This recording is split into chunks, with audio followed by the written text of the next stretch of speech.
Coming at you live, coming at you live. It is your boy Skillz, and we are here for the initial segment, video one of Skillz on Cardz, which is the unofficial name of what I'm calling this project. That may be subject to change later on.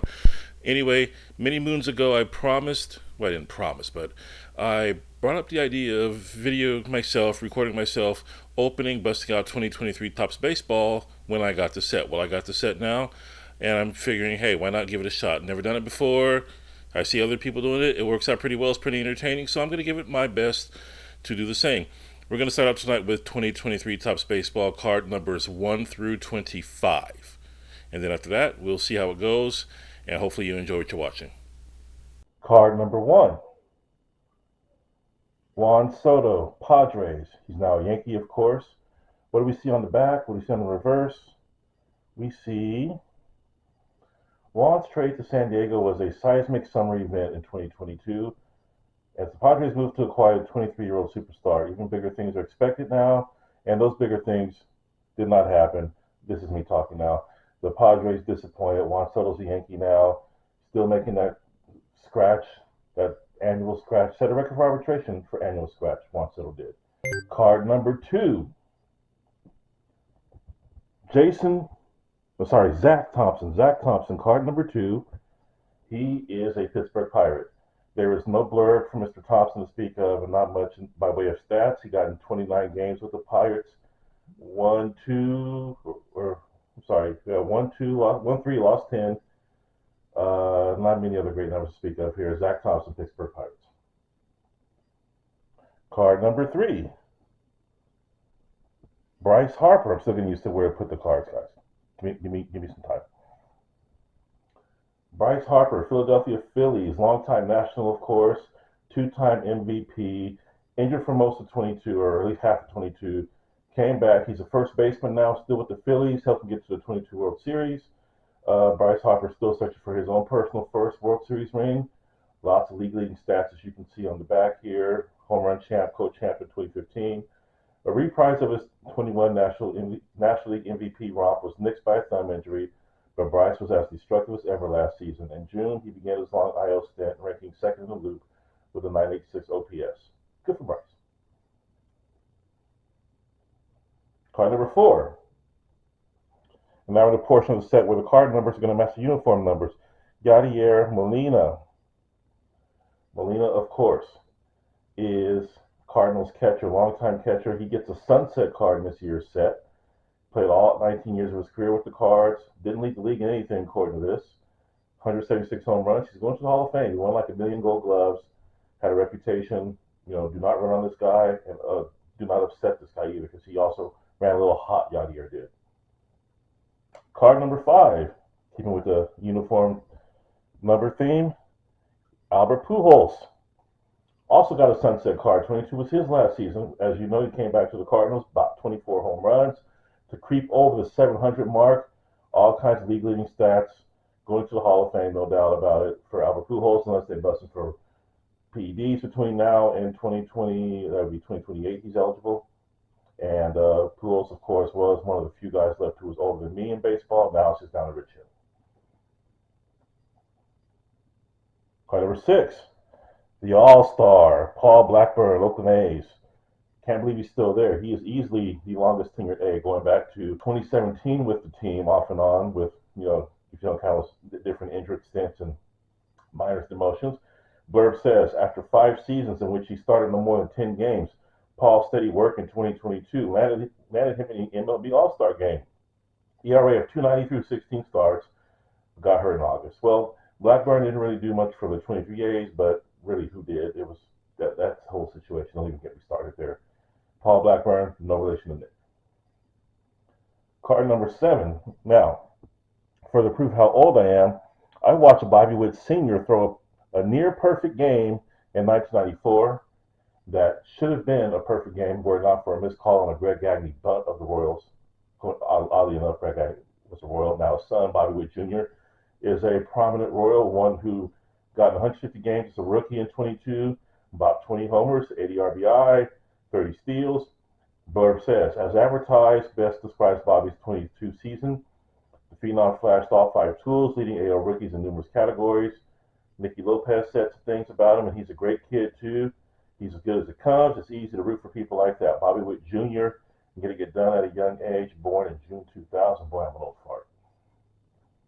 And remember, card number 7 used to be retired in honor of Mickey Mantle. So, Bobby Witt Jr., if you're going to hold that number, you got to be a special player, at least I would think. And he seems like he is so far, helping turn Kansas City around. Card number 8, Sam Moll, middle relief pitcher for the Oakland A's. How many middle relief pitchers for bad teams do you see this early in the set? Not many. They're usually held over for the update set, if at all. And then you have Sam Moll, no relation to Richard of Night Court fame. Sam got in 53 games for the 22 A's. It was his third season with the A's, parts of 3 seasons. As you can see, Top still prints all the minor league seasons of those who've played less than 4 years in MLB, not counting those who come from Japan, of course. Sam Moll getting it done, putting up numbers for the 22 Oakland A's bullpen. Card number 9, Scott Barlow. No relation to the Barlow on the Texas Rangers, whose first name I can never remember. This Barlow is a part-time closer for the Royals, was a prominent setup man before elevating into full-time closer for the Royals in 22, saved 24 games and 69 appearances, led the league in games appeared in 2020 with 32. Remember, that was the COVID-shortened season. Blurb says, after flirting with KC's closer job for a few years, Scott claimed it in August of 2021, then put a stranglehold on it last season. In one stretch, he blew just 1 save in 18 chances, finished as the 8th different Royals pitcher to appear in 55 games, win 5, and save 20 or more. I'm going to guess Jeff Montgomery was one. I'm going to guess Joaquin Soria was another one. And then I'm going to stop trying to guess because that's not what this form is for. Card number 10. We have Trevor Story, former Rocky shortstop, now a Red Sox second baseman. Trevor Story, big-time free agent signing for the Red Sox prior to the 22 season. Lost some time in injury, hit just .238 with 16 homers, trying to adjust to second base. Blurb says last May, Trevor authored the sixth instance of a player piling up at least 7 homers and 21 RBI in a 7-game span. There's been a 71-year period in which nobody did it. Well, Trevor Story, good for you. Topps continues to just find random stats and random highlights to point out that no one was ever looking for before. Card number 11, we have Trevor's infield mate, Rafael Devers. Devers is the last man standing from the 2018 Boston Red Sox World Championship team. Remember, even the general manager didn't even make it to the next season after that. Devers, of course, big-time numbers over the years, 54 doubles, led the league in 2019. Devers signed that big mega deal. I think it was prior to the 21 season, or could have been during the 22 season, one or the other. Rafael, Burb says, became the 5th Red Sox player with a trio of 25 homer campaigns prior to an age 26 season. The others are franchise icons Ted Williams, Tony Conigliaro, Jim Rice, and Nomar Garcia-Pera. That is darn good company. 2 Hall of Famers, 1 guy who's going to be in the Skillz plate of greatness. You'll find out what that is soon enough. And 1 guy, Tony, who would have been there had he not got his face destroyed by a baseball. Jeffrey Springs will be card number 12. Jeffrey Springs of the Tampa Bay Rays, formerly of the Texas Rangers. Springs, been in and out of the bullpen, in and out of the rotation over the years. Put it all together for a stretch of 22 when they asked him to start. Put up a 2.46 ERA, won 9 times for the Rays. The poster boy, Blurb says, for the Rays' ability to renovate undistinguished pitchers into effective ones. Jeffrey is a former reliever who in 22 became a scintillating starter. He didn't allow a run in 4 of the first 7 starts of his career. Springs' vanishing changeup, which elicits an extraordinary chase rate and rare hard contact, led the way. Changeup, Springs has a good one. I've never personally faced him, but I've seen people who have seen people facing him, and it didn't look good. Card number 13, Giovanni Gallegos, Cardinals bullpen staple since 2019. Well, actually, he got in 2 games in 18 for the Cardinals, but he's been a workhorse for them 19 through 22. Saved 14 games each of the past 2 seasons for the Cardinals. Blurb says, whether a trusted bridge reliever or a member of the closer pool, Gio has done exemplary work On May 20th, 2022, he was the first St. Louis pitcher since 1968 to strike out the last 5 batters of a victory. Now, I'm going to guess that was Bob Gibson, who did it last. I'm also going to guess there it may have been, has there been a pitcher who struck out 5 batters in a loss? Topps doesn't really say, but it doesn't really matter, does it? Giovanni Gallegos.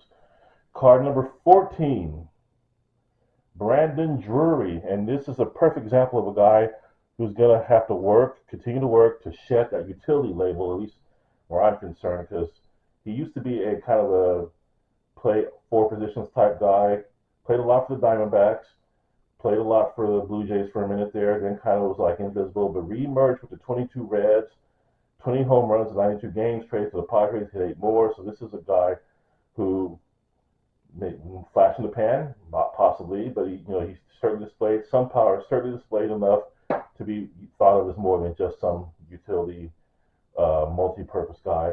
Brandon Drury, Burb says, an extended opportunity translated into a stat explosion for Brandon in 22. The defender's versatile veteran career high home run total included a grand slam on the first pitch he saw with the Padres. That's pretty darn good. I gotta admit, that's pretty darn special. That's a way to make an impact. Card number 15. In recent years, Topps has busted out more and more rookies. There's more and more guys who I just never heard of, and this is one of them, Michael Grove. I don't know anything about this guy. Blurb says, Michael punched out 32.8% of the batters he faced over 5 starts at Tulsa in 2022. Okay, good for him, but he's a Dodger, so we're not going to spend a lot of time on it. Card number 16. Nolan Gorman, one of 2 Nolans on the Cardinals infield, probably the lesser of the 2, but no slouch in his own right. Nolan, of course, plays middle infield, mostly second base recently. Blurb says a consistent top 30 prospect became an immediate contributor after his May call-up in 22, and the rest of those letters are too small for me to read. So I could read them if I wanted to, but I don't really. Nolan hit 14 home runs in 89 games in 2022. If I remember correctly, he had a strong 23 season with a Gold Glove finalist finish as well. So Nolan Gorman getting things done for the disappointing 23 Cardinals. Should be back there in 24. Card number 17. Fittingly, we go back to the card number themes. Mr. Ohtani, the $700 million man, or technically the $2 million per season man for the next 10 years. Shohei, of course, you see here he's shown pitching. He gets usually every year he gets a pitching and a hitting card. This is his pitching card. Top says in the blurb, Ohtani's uniqueness was epitomized on June 21st and 22nd, 2022, when he drove in 8 runs one day, then struck out 13 batters the next. Babe Ruth never did any of those things. Well, Babe Ruth didn't pitch and hit full time at the same time, but neither here nor there. Freddie Freeman says some things. Joey Gallo says some things. Freddie Freeman is Ohtani's teammate now for the garbage behind Dodgers. Ohtani, of course, had his best pitching year in 22, going 15-9, with 219 strikeouts, 28 starts. Ohtani is a freaking freak. He's a beast, and I'd probably pull him into Cooperstown now if I had to. Card number 18. Tanner Scott, longtime middle reliever for the Baltimore Orioles, now a closer for the Miami Marlins. Tanner Scott, the left-hander, big guy. Miami's circuitous route to finding a closer in 2022 ended when Tanner seized the job in June. His 16 saves between the 2nd of that month and August 15th were tied with Edwin Diaz of the Mets for the most in the National League. Tanner Scott, 20 saves after only having 1 save entering the season, getting things done for the Miami Marlins as they try to return to consistent respectability. They were a playoff team in 2020, and again last year. I don't think they made it in 22. Card number 19, another fitting number card uniform. Joey Votto, the now former Cincinnati Red, who in 2022 completed his 16th season with the team. He would go on to play again in 2023 for a 17th season, finishing with about 350 plus home runs. I don't remember the exact total, but he's not being brought back for 2024. He's probably not being brought back by anyone at age 40 coming off some down injury seasons. But he's going to be a very interesting case for Cooperstown. He doesn't have really the 100 RBI seasons to stand out, but he did a lot of things for the Reds. Problem is the Reds didn't win a whole lot while he was there, so at least certainly not in the second half of his career. But Joey Votto Can't take that 2010 MVP away from him. Can't do that. Card number 20, New York Mets, Pete Alonso. And we forgot about how Pete Alonso was nearly killed in a car accident. I believe it was in early 2022 or spring training of 22. Had his car flip over, could have died. Pete Alonso, two-time home run derby champ, rookie record 53 home runs, 131 league-leading RBI in 2022 for the Mets. Blurb says, when Pete was a catcher as a kid, he was a great admirer of Mike Piazza, who holds Met home run records that Alonso's now jeopardizing. Alonso needs just one more 30-bomb season to tie Mike's franchise high record of 4. I'm pretty sure Pete, this is me talking now, got there last season. We'll confirm at some point. Card number 21, Max Scherzer. And, I admire and respect Max Scherzer for everything he did and has done and continues to do on the field, helping the Rangers, of course, win the World Series last year. Max Scherzer is the guy who struck out Wilmer Flores of my 2021 Giants to knock them out of the playoffs. So I always will hold that resentment against Scherzer, who now is well over 200 career wins, going to the Hall of Fame, no doubt about it. But most of his damage, of course, for the Tigers and Nats.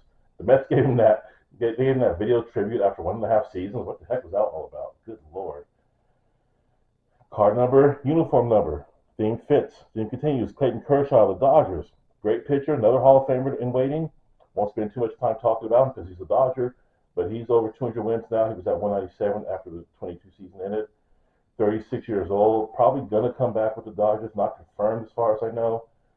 Battling all kinds of injuries in recent years. Hasn't started 30 or more games since 2015, but when he's out there, he still locks you up. Clayton Kershaw. The Claw. Card number 23, Fernando Tatis Jr., the second junior in the set, and the second junior whose father I watched play. And this is the first, in this case, I watched his father's entire career, Fernando Tatis Sr., mostly for the Rangers, Cardinals, and Mets. Senior, of course, hit 2 grand slams in a game, or in an inning once. And Junior, of course, converted to right field for 2023. Did not play in 2022 as he dealt with an injury and suspension for PEDs. 42 home runs in 21, was the National League home run champ. The blurb says, Fernando, every time he goes to the park, says it's time to make history. Although he missed the 22 season, he didn't turn 24 until the day after New Year's. Isn't that? Okay. I thought it said the day after New Year's Eve, which would have been New Year's Day, but whatever. More about Tatis. He has plenty of time to construct a career that has begun like few others. The sensational shortstop already owns top 4 National League MVP award finishes and a couple of Silver Sluggers. But he also owns that freaking steroid charge, that PED suspension violation. So he's going to have an uphill battle if he ever wants to go to Cooperstown. Still early to figure all that out, but we'll see. Card number 24, uniform number, card number, Miguel Cabrera. Now, he does have a sunset card in 2024 Topps, but this is just his second to last season. 2023 Topps represents. It wasn't a great one for Miggy, only 5 homers, 43 RBI in 112 games. The guy's like 100 years old. What do you expect? Detroit probably will be better off with him and his salary mostly off the team. Miguel, great player, according to some, a great leader. I didn't like him early in his career because of the DUIs, but he's one of the best hitters ever. And thank you for making the last out of the 2012 World Series against my Giants. Last card this round, card number 25, Byron oft-injured Buxton of the Minnesota Twins, former full-time outfielder, converted to a full-time DH because the man just finds new ways to get hurt every year. It's really tragic because he probably would have 200 career home runs right now with better health. As it stands, he's over 100 in just about 650 career games if you count this past season. Byron Buxton of the Twins, still only 30 years old, believe it or not. So plenty of time to put together some couple more years. The Twins signed him to a long-term deal, so he's going to be there for a minute. Byron Buxton, card number 25. That's going to wrap it up for round 1. Skills on cards. Hope you enjoyed. We'll be back for round 2 whenever we come back for round 2.